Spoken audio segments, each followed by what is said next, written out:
Hey everyone, welcome to Old Roommates. Today on the show, we revisit Romy and Michele's high school reunion.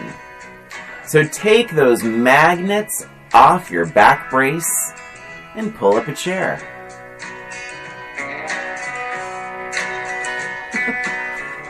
So rude. So rude. God, I'm not a bully. I didn't think you could see my back brace from there. I'm just kidding.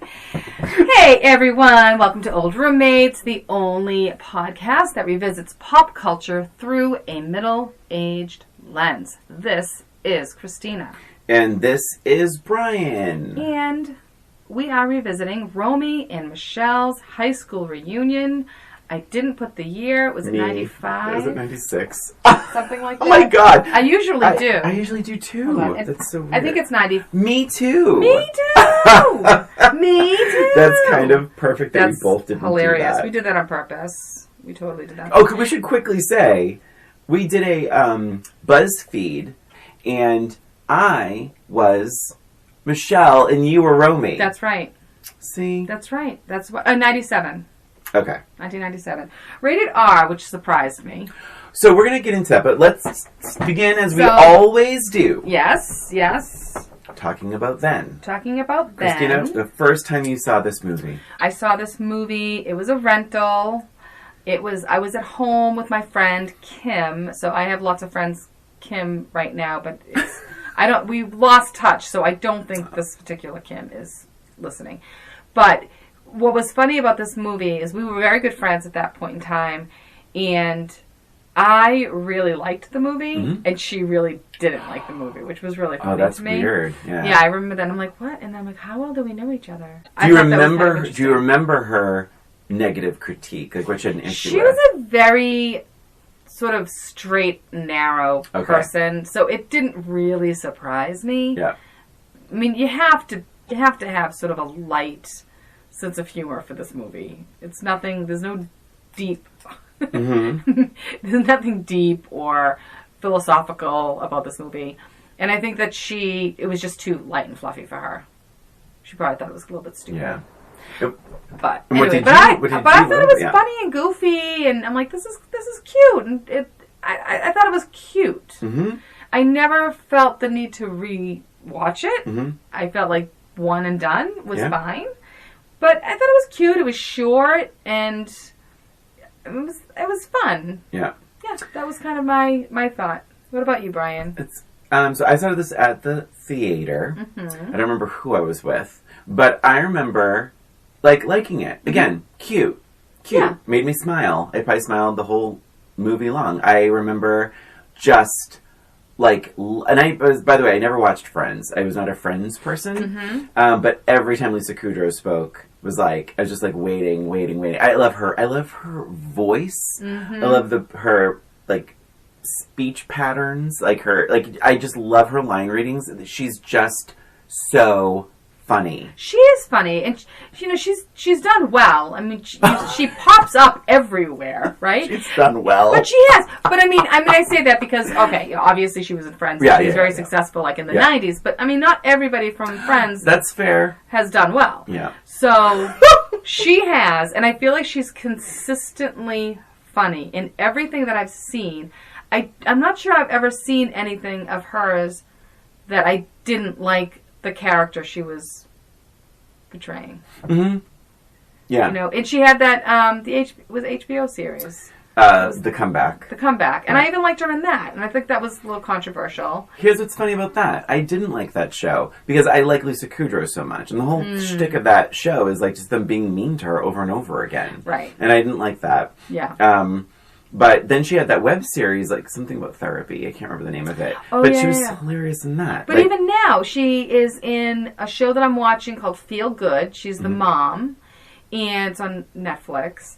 And she is in an animated show called Housebroken. Okay. Have you heard about this? It's actually quite funny. All right. It's an animated show about dogs and pets. And it's basically when the masters are at work or whatever, these dogs all meet and they have like a therapy session. Oh my god. And Lisa Kudrow is sort of the main character. But they're all dogs, and it's an adult. Is that Netflix? Is it on Netflix? Either Netflix or Hulu. Okay, I'll look it up. But definitely look it up, because it is quite funny. And it's for adults. It's not a child's cartoon, but it's called Housebroken. But anyway, I just feel like everywhere she turns up, she's just so good. Yeah, yeah. She's just a funny actress. So, yeah, but tying that up is that I felt similar. It was like cute. I like it. I smiled. It had some funny moments, a couple of funny lines.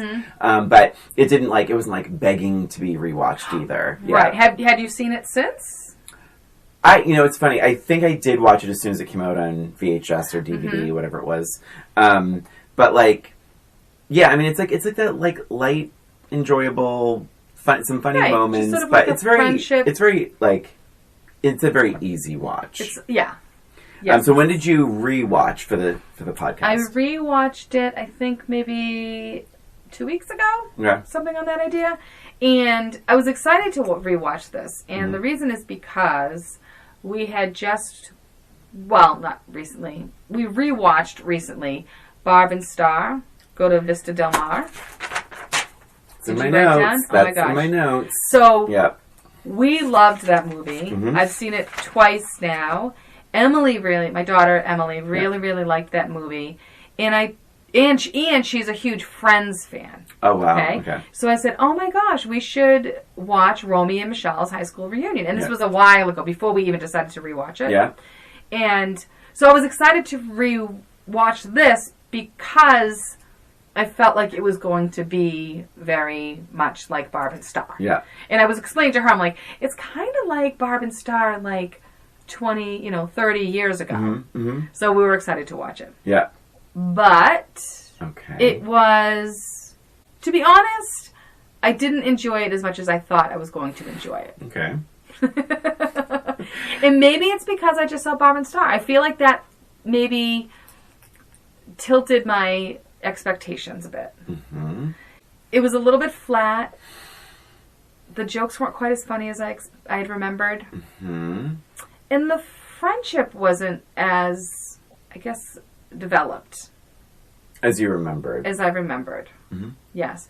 What about you? What were your first impressions of Romy? So I watched this on Hulu, and I was very excited to revisit this. I hadn't seen it in a while, and it's like, 'cause sometimes we revisit some heavy stuff on this podcast. It's nice, and like over 2 hours. Yeah, and like, this is what 90 minutes on 90 the minutes, dot, and it's like, and it's like, I knew it's a light fun movie, and so I was like really excited, and I'm being honest, like, I was like, okay, that's cute. That's okay, sure, fine. Right. But I think my feelings about this are like, this could have been so much better and so much funnier. There are moments where you're just like waiting to laugh and waiting. And then there's even moments in the movie where there's like these pauses where I'm like, oh, the filmmakers thought we were going to laugh at this. And there's just some dead air, and it was a little bit strange. It's strange, and maybe so the thing is, I watched it alone. So my rewatch for this podcast was alone, and I don't know if it's like more enjoyable with a crowd or whatever, but this is light, and this is light stuff, and so I have to be honest, I think the best scene is the first one with the pretty woman stuff. Because that's where I felt their friendship was connected. I felt that the dialogue felt real and stupid and funny at the same time. You learn a bit about the characters. They're just hanging out. Just hanging out. And what I realized on rewatch is that this movie, and especially as an older person now, is like, this movie is not content with them just hanging out. Like, this movie, and by the way, it's not even exciting, but they're constantly doing stuff, and it's like, why don't you let these characters breathe a little bit? They're so funny on their own, and seeing them as friends together, but nope, they have to have them fight. They have to have them freaking out about the reunion. They have to have them doing this. And it's like, They have to have them finding boyfriends and getting a job and going on interviews. It's like, just let them breathe a little bit. Like, have them have some fun. Let them watch another movie. But that was one of my favorite scenes too. Yeah. Is that first scene when they're watching Pretty Woman and they're laughing at her. They're making fun of it. Remind you of anyone. I know, exactly. And then they're like, well, I do feel kind of bad for her though. She says, I wrote it, she was like, but it is kind of sad. Yeah. And then the other one, and then Lisa Kudrow is like, she's like, oh. And she kind of catches herself gasping, and she's like, I like when they're nice to her. And I was like, oh my God. But that's funny. But that is funny. And it's so... And it's a little real, too. It's like a real conversation you would expect them to have. 1,000%. And you feel that this is, like, organic. Like, I don't need them to be struggling with their identities to talk to each other. Mm-hmm. And I don't know. And I felt... that my sort of my ongoing note with this is, like, it's just, like, one thing after another. And I just don't know if we have... I just don't know if it... I'd almost rather watch them, like... I mean, Gene Siskel, I think, said that once. He's like, sometimes when a movie's bad, I have to stop and think, would I rather just watch these actors eating breakfast together? Mm-hmm. Do you know what I mean? And I think this movie almost doesn't pass that test for me. Like, it's like, I would like to watch the characters having breakfast together. Yes. I think they're two entertaining characters. And they are. But, I mean, so we can dive into shallow dives. We can dive into some specifics. There are some funny lines. Like, you know, you look so good with blonde hair and black roots, it's not even funny. Yeah. But I'm telling you, like, my big notes here are, like, the soundtrack.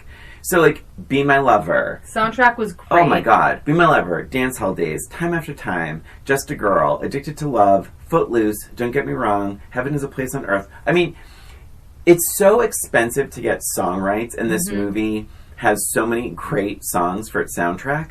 But one of my strongest notes is the soundtrack doesn't say a lot for, like, the movie itself. Right, it's just background. Yeah. Yeah, and it's just background. Yeah, I agree. And then even... So the casting probably cost a bit, too. Because Mira Sorvino. I always do that. Mira Sorvino, she was like a serious actor. Well, Oscar winner. She won for Mighty Aphrodite. Right. So, you know, she cost a little bit of money. Mm-hmm.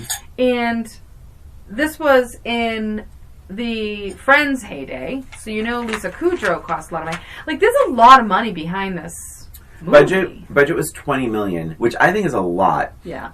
Recently we talked about Terminator, and that was made for $6 million. This was made for $20. I mean, and you think about everything that happened. Well, it's probably all cast. It's probably all cast and salary music rights. Yeah, because what else is there? How much does it take to decorate a gymnasium? Right? I could do it for under $100, I bet. Hire Christina. Right. But it's, I mean, that's really what the budget was. And nothing else. I mean, they rented the car, right? So, I mean, that's not going to maybe the makeup when they did the old age sequence, which to me, I fucking laughed. Yeah. I love that. When she says, she's like, it's Michelle, it's Lisa Kudrow. She's like, I just wrote LOL like all over my page. She's like, Billy, honey, tell your mommy that Michelle, what's her last name? Weinman Fink? Weinstein? Weiss? Michelle something Wiseman? Fink is on the phone. Okay, honey? Oh my God, she is so fucking funny. She is so funny. And my note before that, though, is not as gracious, but I still laughed. But, goddamn, Mira Sorvino, that voice. So get this. So I had to look this up because I'm like, are you kidding me, Mira Sorvino, with Romy's voice? I loved every second. It was so funny to me. But I'm like, what made her pick that voice? Right. So I looked at this. She did this amazing interview on Vulture. And it's all about Romy and Michele. Nice. So it's like, and I think the article is called, you should read it, you'll like it. Definitely. It's like, Mira Sorvino answers every question we have about Romy and Michele. And the interview is great. It's great. And it did make me like the movie more because so much heart went into this and and that's what I mean though. That's the frustration. They had a lot of fun making it. Yeah, I saw an interview with them. It was one of those reunion episodes, interviews. And I want to be clear, like, I think we're saying the same thing. Like, the performance is great, very inspired. The vibe of this movie is great, but God, they just didn't let the characters breathe, and they're such good characters. But anyway, Romy,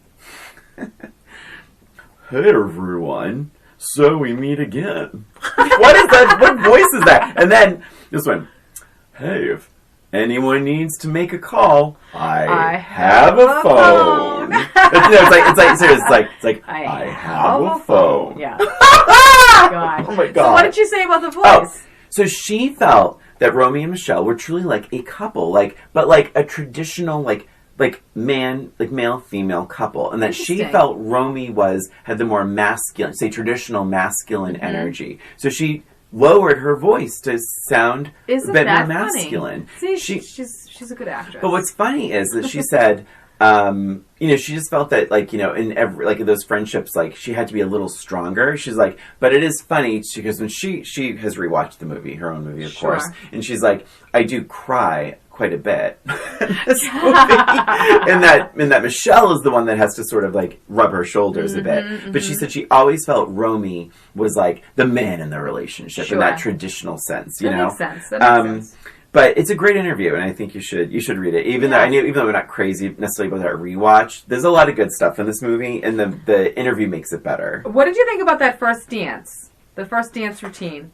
It's the very beginning of the movie, and they're like, let's just go out dancing. And they walk into the club, and they just have their own routines that they're, doing. I loved that routine. I thought it was so fun, and I think that really established that they like themselves. That's right. Right? They have so much confidence. They don't give a shit what else anybody is thinking about them. They go in, they do their routine. They don't even acknowledge anybody else is even around. Yeah.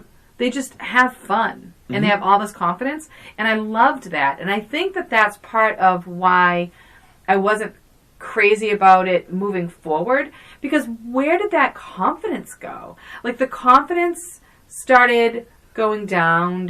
It's the second they looked back at the yearbook, and they're assessing, they're comparing themselves to these other people they went to school with. And the second they start comparing themselves, that's when they fall apart. And I think it's also when the movie sort of falls apart as a grown-up. Because I want to say, this movie only made $30 million. So it made for $20 million. It earned $30 million at the box office. It was not a big hit. No. You mentioned the R rating. So when this movie came out on VHS or DVD or whatever, it went crazy in rentals. It was and it has a huge fan following. People still dress up as Romy and Michele for Halloween. So funny. There are hashtags for Romy and Michele, and it's I think there's a brunch in New York called Romy and Michelle's Sunday Brunch or something. Yeah. But it's all of these things. This movie has just lived on and lived on. So it definitely speaks to something, and I don't know if we're a little too old now, because I would say the fans are much younger than us. The fans of this movie are discovering this movie now, and they're obviously younger than us. So You mean obviously younger?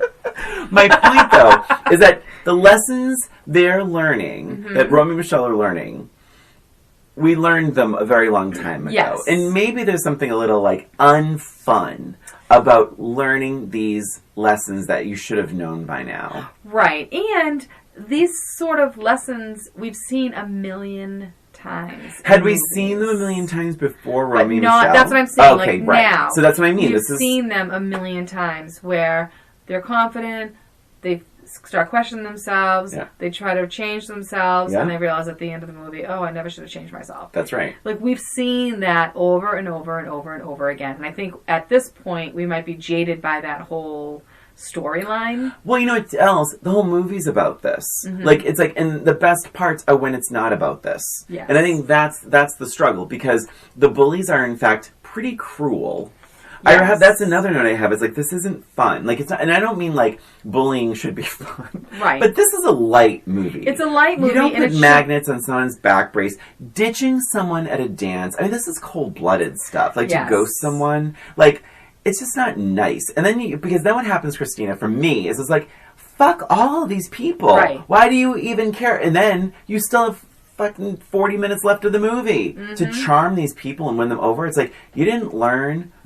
This is what you're fighting against. Right. It didn't track for me as a middle-aged person. It didn't track for me either. It would have made more sense if their memories weren't that bad. That's right. Do you know what I mean? And then Ooh! what if the memories weren't that bad? And then when they finally see these people again face to face, they remember much darker. They remember the stuff that's shown in this movie. Because the examples in this movie are cold-blooded. They're pretty mean. But what if they just remembered, like, you know, someone, like, switching a book out or something, or, like, pulling, you know, or, like, writing a fake note to someone or whatever. But, like, and then, like, they're like, oh, but, you know, it's like, I just want to show them that I have a... Because why does she still love Billy? He was so awful to her. I know, it's so weird. And why did she love him? It's not like they had a relationship. It was She just thought he was cute. She thought he was cute. Right. Because he was running with his shirt off. So it's been 10 years, right? It's a 10-year reunion. It's been 10 years. You haven't learned anything from there? I mean, it's one thing to be like, oh, yeah, he's still so cute. Oh... He ghosted you. You poured your heart out to him. He said, let's have a dance. And he takes off on a motorcycle with the girl. Yeah, it didn't make any sense. It would have made more sense if they had a date or something, and then he broke your heart. Like, that's something. But you're not going to carry something like that for 10 years. It sucked. High school sucked for them. And why would you ever want to go back? But it didn't. No. That's the whole point. That's right, Christina. Yeah. Yeah. It did Did with you the learn bullies. nothing from this movie? Okay, then maybe we need to talk about kidding. this. I'm just kidding. It did suck for them. In terms of... okay, so for Romy, she felt it sucked for them. But then Michele was like, you know what? I didn't think we had it that bad. That's right. Yeah. I didn't even think we had it that bad until you told me that we had it really bad. Yeah. So... And I mean, honestly, if you're looking back, I think they were more mean to Michele than Romy. So maybe it's just like that. I mean, aside from the ghosting thing, I mean, aside from the one guy thing. See, that to me, I mean, I don't know. I just didn't think it was that. I thought that was bad. It was, I'm not saying I think it was bad, but I don't think it was something, like, it was one instance, right? It was just that one instance where he basically... You know what? She didn't see him leave on the motorcycle. But we did. The audience did. So I feel like had she seen that, she'd been like, what a bastard. Because she does say, and he never showed up. And it was like, no, it's a little bit more to it than that, girl. And also, he's still with that girl. He's with that girl. I mean, you should have known. Come on. She was nasty. Oh my God, I'm exhausted. Clearly, this movie is a trigger. Clearly. This is a trigger. Yeah. What else? Let's see. The Heather Mooney character. Yes. Janine Garofalo. I thought she was funny. So does she say there's a difference 3 times? I think it happens. Does it happen at the bank or something? And she's like, there's a difference. There's a difference. Yeah. Is it something about, like, her cousin? Say? No, I'm getting confused with Mean Girls. What was something happened and she's like, she said the line 3 times. She said, there's a difference. Romy says something to her and her reply back is, there's a difference. She's like, wait, didn't you blankety blank? She's like, no, blah, blah, blah. There's a difference. There's a difference. So now you brought up the R rating, which really affected this movie at the box office. People have said if this movie was PG-13, it would have done amazing box office. I agree. And by the way, I agree with that. I agree. If this movie was PG-13, it would have been. I think it would have been a blockbuster. Definitely. Yeah, because it has all the right elements. And I didn't think the R stuff was that bad. But here's why. If you read Mira Sorvino's interview, she tells you why. So apparently, I did not know this, Christina, because we have seen movies with this podcast that PG, that have the word fuck in them. Big, Mommy Dearest, okay? Here's the difference. Heather Mooney says, why are you tormenting me? Why don't you go fuck a sheep or your sister, you brain-dead redneck asshole, to Justin Theroux's character. Okay. Here's the thing.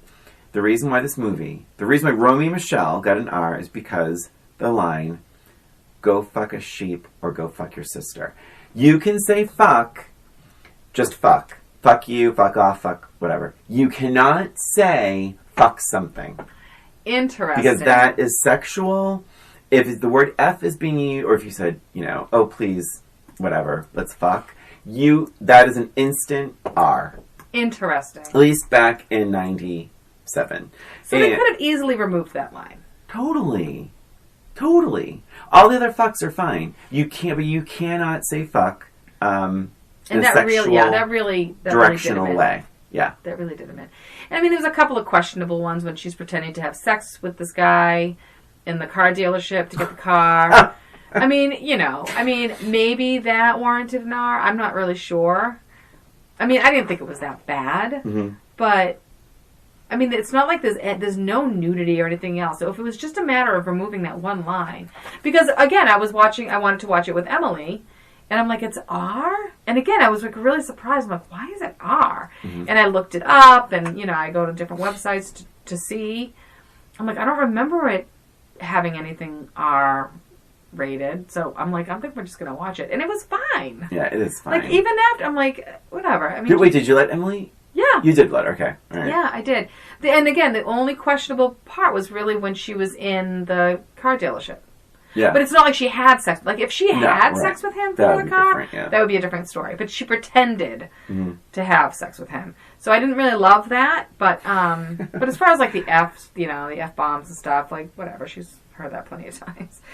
But I did like that Heather Mooney character. I thought she was funny. And I liked, she was just she was interesting. She was an interesting character, I thought. I love that she invented quick burning paper for cigarettes. Yes. Yeah. That made me laugh. A couple of lines. Oh my God. I lost my virginity first. Oh, with your cousin Barry. I wouldn't brag about it. That was funny. And when she's trying to sign up for Singled Out. Oh my God. It's like, our cutoff is 25. Try VH1. That was good. So you mentioned Barb and Star go to Vista Del Mar, right? I think that movie is so damn funny. Jamie Dornan, I have talked about him before. Yes, you have. God, is he so funny in that. And Kristen Wiig, and do we know the other actress's name? I forget. She's so damn funny. I'll look it up. But that's a movie where the banter... So what's great about Barb and Star is that they are allowed to breathe and have banter, even though their lives are in jeopardy, or the world's in jeopardy, and there's all these other little crazy subplots going on. They're allowed to be characters. They just hang out. And they talk nonsense. Yeah. And it's a joy to watch every second of their scenes together. I'm going to rewatch it. I've only seen it once. I've seen it twice, and I would like to see it again. But I recommend this movie to everybody. All right, so this is how much I like this movie. We had rented it, I think, was it Hulu or first came out? And it cost $20. Yeah, I watched it for $20 on iTunes. During the COVID situation, the theaters weren't quite open. So they released it on some streaming situation for $20. So we bought it because I'm a huge Kristen Wiig fan anyway. I'm like, totally worth it. Gonna buy it. Then we liked it so much, I actually bought the DVD. Oh, wow. The actual physical DVD because I just loved it. Yeah. And that was another $20. But yeah, I actually rented it for $20 on my birthday. And I'm telling you, I think I mentioned that before. My birthday was I was shoveling snow for the first 3 hours of my birthday. I was so upset. My husband, Carl had been in the hospital and he was in bed, bedridden, and it was awful. We had this freak blizzard that was not anticipated. And it was a nightmare. But so at night I watched that and I laughed my ass off. And that was a tall order because I was in no mood for funny. But they did it right. So Annie Mumolo or Annie Mamulo or Momolo played Barb. Hilarious. They're both so funny. That movie, and again, it's my point. I feel like Romy and Michele, the filmmakers did not quite trust that the characters were entertaining enough on their own to just let them have some fun. It's true. Because even when they have these moments together, they're always doing something. Yeah. They're always doing something. Because they're not satisfied with themselves suddenly. But yet, we fell in love with them in the first 3 minutes, but now they're trying to change. And you're like, we barely got to enjoy... we barely got to enjoy them. I will say, there are a lot of funny parts when she gets hit by the car. Oh my God, the limo. Ow, ow, ooh, ow, ow. That was hilarious. That was and hilarious. She breaks, what do they call those things? The back, A fender? Wait. No, it's like the detail of the she breaks the back detailing off the, it's not detailing, what the hell is it called?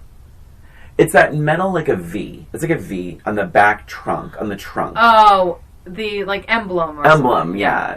It's like the hood. So it's not a hood ornament. It's like a trunk ornament. And she's rolling. She hits the thing so hard it breaks off. And oh my god, I laughed. I did so too. Loud. I did too. Then and now, I laughed out loud in the theater over that one. And then it gets to the dream sequence, which I thought was too long. A little bit. Yeah, I thought it was too long. I think it could have been shortened. And, I get what they're doing. They're trying to make you seem like this is really happening, and then you realize it's not. I really think they could have cut that down and saved that time. Like, say, I don't even know how long the sequence was. Was it like 15 minutes or something? It was a long time. Yeah. So say it was 5 minutes, and they took that 10 minutes and helped to develop more of them at the beginning of the movie. And we saw more of them just happily enjoying their life and being satisfied with their life. That would have worked for me. Yeah. Gotta be honest, I don't have... Should we take a little break? Let's take a little break. I don't have a ton of notes left. No. But we'll take a little break, go over our notes, and... come back with our questions as well. Yeah, we'll be right back. Hey there, it's Brian and Christina. We just wanted to take this break to thank you for listening to Old Roommates, the only podcast that revisits pulp culture through a middle-aged lens. Please subscribe to Old Roommates on iTunes, Spotify, and wherever you listen to podcasts. And give us a rating or review while you're there.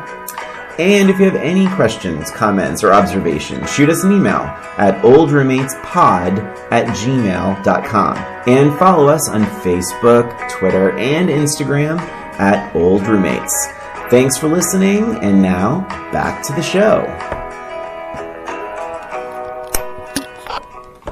And we're back, talking about Romy and Michelle's high school reunion. Christina, any final thoughts before we get to our big questions? One thing I thought was really funny was when they're in the car and they're playing Footloose and they don't know the words. That is so funny. But again, that supports our point. Yes, 100%. Because they're just in the car chilling. They're just and chilling it's and so singing a song. damn funny.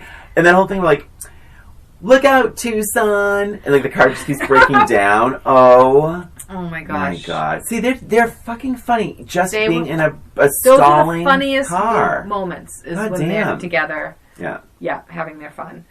And even at the beginning, again, another thing at the beginning, Romy says, I have a new diet that I invented. It's gummy bears, candy corn, and jelly beans. And Michelle says, God, I wish I had your discipline. And I do love all the me too. Or like, me too, yeah. I love folding clothes with you, Michelle. Me too. And that's like a very Barb and Star. Oh my God. That was very Barb very and much Star. so. Let's talk about the final scene, the big dance sequence. The dance sequence was so cute. I loved it. I loved it Loved too. it. So cute. I really, really loved that. And again, it's back to that, I'm confident, I don't care who's watching. That's right. This is just us having fun. The friendship. That's right. And the friendship, she wasn't going to dance without Romy. Right. She's like, as long as Romy can do it, Yep. That was really great. I loved that whole, the whole sequence was so funny. And I loved how what was his name?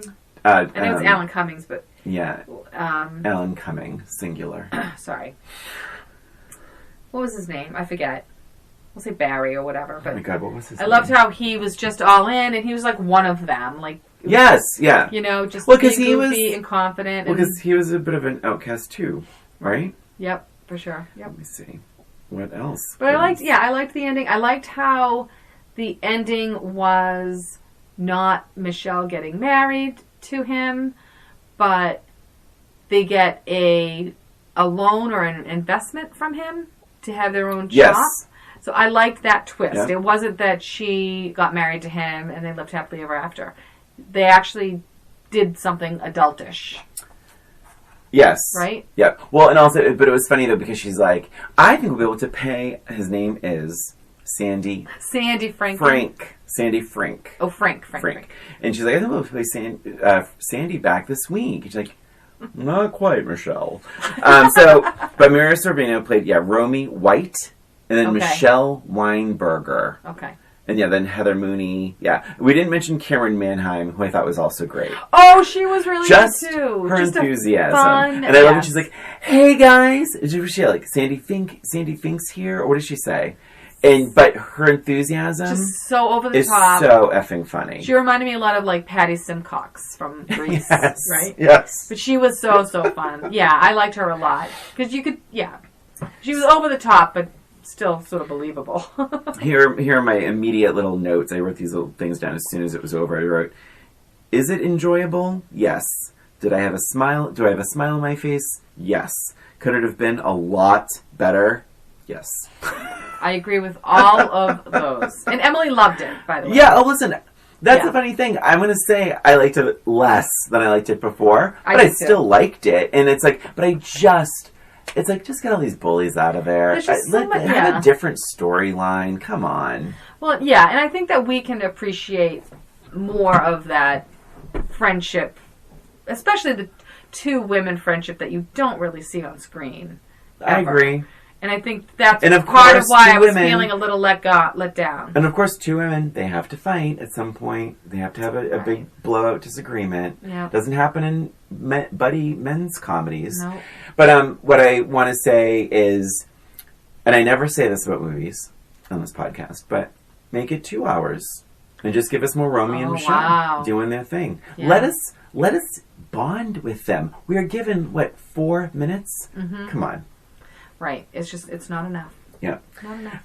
Okay. So we did a little bit of history. It's not good history, but I think it's important because this was the movie.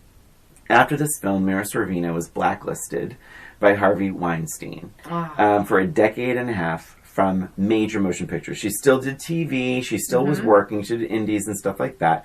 But big studio movies, she was iced out by Harvey Weinstein for essentially allegedly turning down his advances and so on and so forth. You should read that interview. That's my big note here. I think I will. That interview is great. If you love the movie, don't like the movie, Mira Sorvino, it's a great, lengthy, it's a long interview, but it cuts to the chase in a lot of things. The questions are good questions, and it's a lot of behind the scenes stuff with Romy and Michele. So for fans and non-fans alike.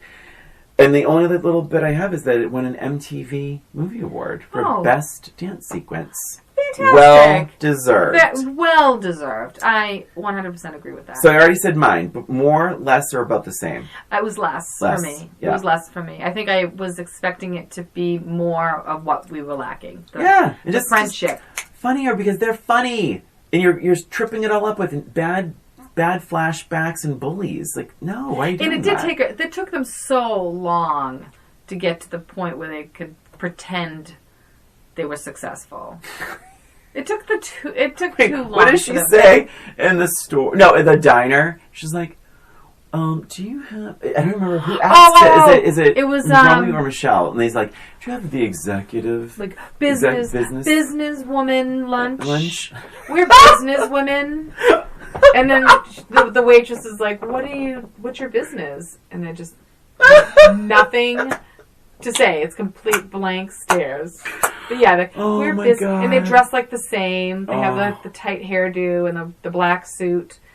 We're businesswomen. Do you have a businesswomen lunch? Oh my god! And we're sitting here laughing our asses off, and yet we're like, we didn't like it as much. But what we liked, we loved. That's the thing, right? We liked, we loved. That's it. And we wanted more of that. That's right. You're exactly all. right. I mean, I don't think it's not necessarily a negative review. It's just... That's true. We wanted more... Yeah, we wanted more of the good stuff. Yeah. Okay, so, here's my question. Romy and Michele are such great friends. How great friends are they? Thank you for asking.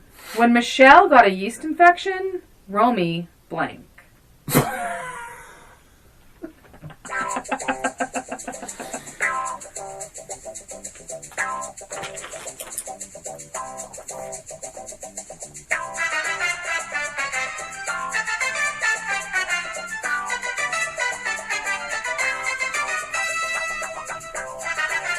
All right. Okay. I'm done. Ding. Ding. Okay, so Romy and Michele are such great friends. Mm-hmm. When Michele got a yeast infection, Romy I don't know if this is too obvious. Picked up her prescription. Oh, that's not in bad. parentheses, wrote in person. Oh, yeah. I love that. So I thought Romy would take the antibiotics. Oh my gosh, good times. I will say Romy and Michele is available currently on Hulu. Yes. It's worth it. It's totally worth a rewatch, Even just, just the beginning scene. Actually, it's worth it for like the first 10 minutes and the last like 10 minutes. Yeah. It's these little moments when they're alone that are so great. And Lisa Kudrow and Mira Sorvino, for that matter, just they're great. Both great, really great, good chemistry. Yeah. Just get rid of all the other shit. And that is it for us and for this episode of Old Roommates. Thanks for listening. Please subscribe to Old Roommates on iTunes, Spotify, Stitcher, and wherever you listen to podcasts. And give us a rating or review while you're there, please. If you have an idea for the show or a suggestion or comment, you can email us at oldroommatespod@gmail.com. And don't forget to follow us on Facebook, Twitter, and Instagram at Old Roommates. This is Christina. And this is Brian. Thanks again for listening. Until next time.